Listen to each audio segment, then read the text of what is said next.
প্রিয় কৃষক ভাই, স্বাগত আজকের রোজনামোচায়। আজ 25 বৈশাখ 1432, 8ই মে 2025, 9 জিলকদ 1446 হিজরি, রোজ বৃহস্পতিবার। বর্ষপঞ্জিতে আজ 128তম দিন। আজকের এই সুন্দর সকালে সকলকে জানাই সকালের শুভকামনা। শুভ সকাল। প্রিয় দর্শক, প্রিয় কৃষক ভাই, আজ বিশিষ্ট বাঙালি কবি, বিশ্বকবি, নোবেল জয়ী কবি কবিগুরু রবীন্দ্রনাথ ঠাকুরের জন্মদিন।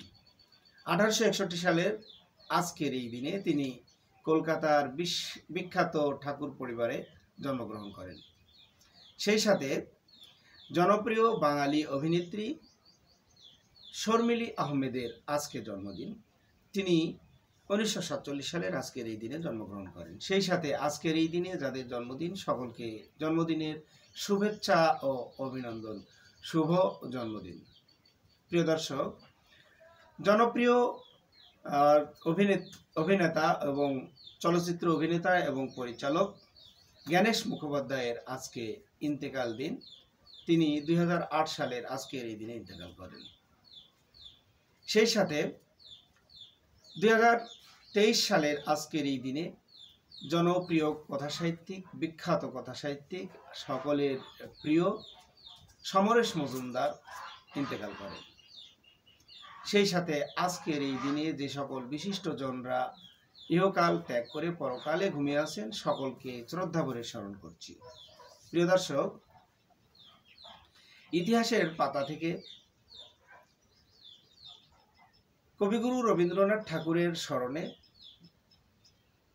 1962 সালের আজকের এই দিনে কবিগুরুর নিজ বসতভিটা, নিজ জন্মভিটা কলকাতা ঠাকুর পরিবার, সেখানেই রবীন্দ্র ভারতী বিশ্ববিদ্যালয়ে আজকের এই দিনে শুভ উদ্বোধন হয়।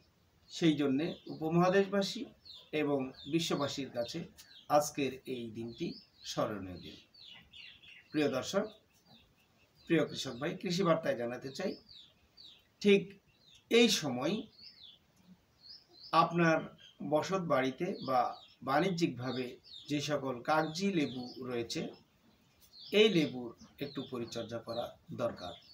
কেননা মুসলমানদের দ্বিতীয় বৃহত্তম উৎসব কুরবানি ঈদুল আজহা আর 1 মাস পর অনুষ্ঠিত হবে ইনশাআল্লাহ। ঠিক এই সময় কাগজি লেবুর প্রচুর চাহিদা রয়েছে বা থাকবে।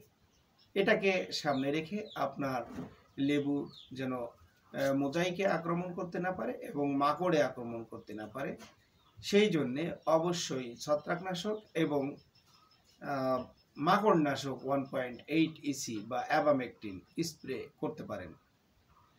অবশ্যই পরিচর্যা করলে 1 মাসের মধ্যে আপনার কাগজি লেবু পরিপক্ক হয়ে যাবে এবং বাজারজাতকরণের উপযোগী হয়ে যাবে। সুতরাং আপনার লেবুর পরিচর্যা করুন এবং বাজারে ঠিক ঈদ উৎসবে চাহিদা মেটাতে সহায়তা করুন। প্রিয় দর্শক, এই ছিল আজকের রোজানা মোচা। আগামী রোজানা মোচা দেখার আমন্ত্রণ জানিয়ে শেষ করতে যাচ্ছি। আসসালামু আলাইকুম।